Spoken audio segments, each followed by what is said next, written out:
So this is Clipston Brook, Leighton Buzzard, and the site of a nature conservation project. That's quite pretty in itself. Hi, it's John here. We're at Clipston Brook, Leighton Buzzard, and this is a council nature conservancy project, and it's being organised partly by Victoria Harvey, and she's going to be showing us around some of the wild flowers which have been planted here. What have you got then, Victoria? We've got some birds foot trefoil here. Yeah. In there, and we've got... And this is what I like about the bird's foot trefoil. You see the three clover leaf thing? That's like a bird's foot. There is another one which is a two-leaf one, and you say, what did you say the two-leaf one's called? I think it's hop trefoil. Hop trefoil.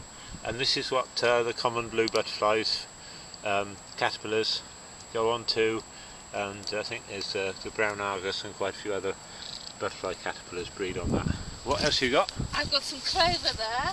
Oh yeah, some clovers. Yes. And this is black horehound. Black horehound. Wow. Yes.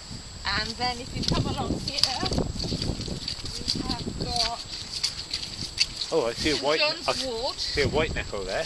White dead nettles, which are very good for bumblebees. Yeah. And I planted some sage. herbs: sage, hellebores, campion. Red campion, still flowering, which is amazing. Yeah, which is extraordinary. Talks about our mild autumn we've had this year. And we've got geranium. Wild geranium here. Oh, wild geraniums, yeah. Wild geraniums. Fox and cubs in here. Fox and cubs. Wow. I don't know that. It's got a little picture on that in that label. No, that's lavender. That's what it's all about. Different. It's got orangey yellow flowers. Right. A bit like a tall dandelion. More clover. Larger clover, big clover. And what else have you got? Self-heal. Oh, this is the That's self-heal. self-heal. Whoa! Very slippery. Very slippy. And St John's wort. St John's wort. John has to St John's wort. A little hit occasionally. And then that stitchwork behind More it. a social thing than a mental thing, I think, with John. Oh, and there's some grasses there, Yes. and some lavender. Right, let's go a bit further. Oh, a lemon balm. So people are going to be able to come down here for a little fix on herbs if they need it. That's not lemon balm, that's black horehound again. Oh, yeah, I can smell it. It smells nettly, doesn't it? It does. Black horehound. Very The light. Clipston Brook. Yes. And then there's more wildflowers over there which have On been the planted. bank. There's a nice big old teasel there. Some amazing from last teasel. We year. planted some as well. And the teasel is a biannual plant, and I can see a few New ones coming up there, so there'll be a lot of teasels for next year, and hopefully that teasel will be seeding for the following years. Very good for, is it good for butterflies? Oh yeah, the flowers are good for butterflies. All sorts of stuff gets on the teasel. And then along here, we Oh, planted right. some primroses.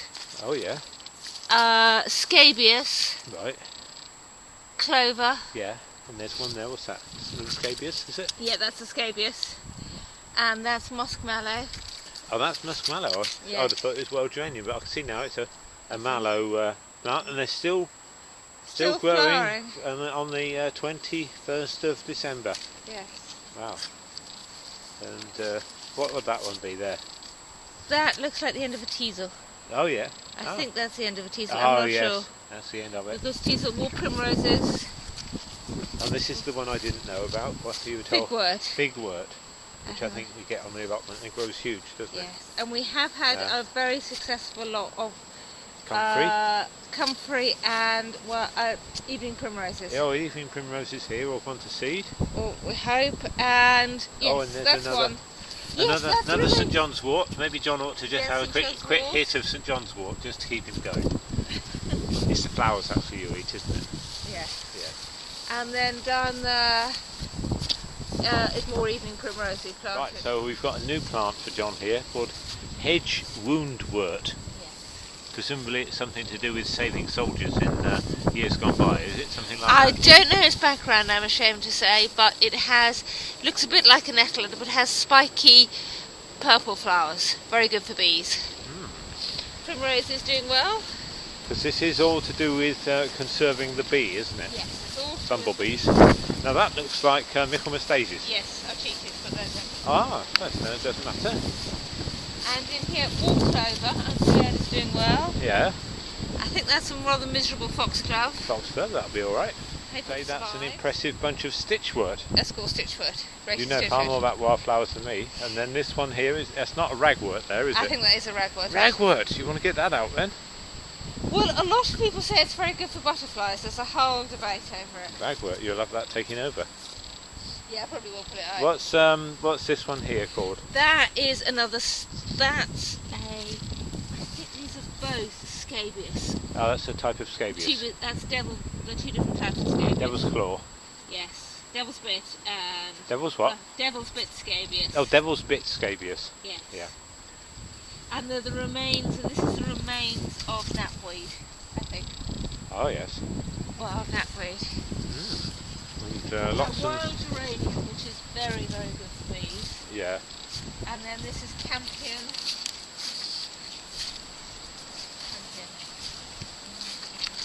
And oxide are in here. That's an oxide. Oxide daisies, once they get going, they'll take over, won't they? That'd be great if they do. Ooh! What have you seen? Nothing else. See my enemy!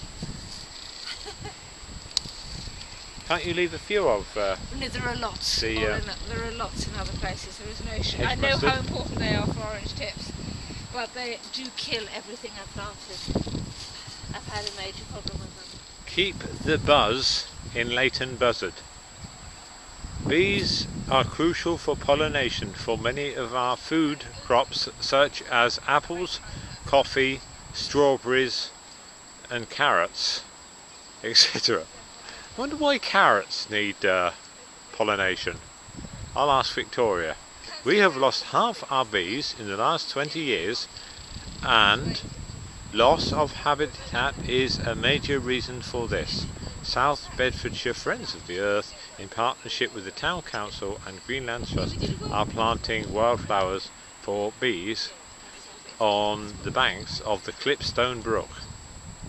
Let's ask. There she is. Now, Victoria.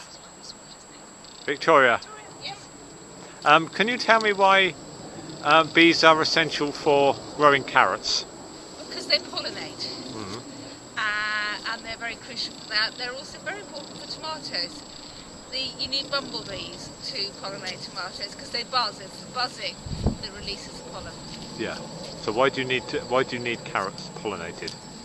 Because if they weren't pollinated, you wouldn't have carrots. Why not? Because you need to get the pollen into you need to get the pollen from the stamens into the female part of the plant. Yeah. In order to get the seed of carrots. Get the carrot seed. Yes. I see. So you can grow carrots next year. Yeah. So you'd grow them all right for 1 year, but it's just getting the seed for the next year. Yes. Very important. Right. That's good. Now, we've had an excessive amount of rain over the past week, and the waters have obviously been up. And there's some a Lucozade bottle down there got into the onto the bank. It's obviously washed up from the river when it's come up a lot higher.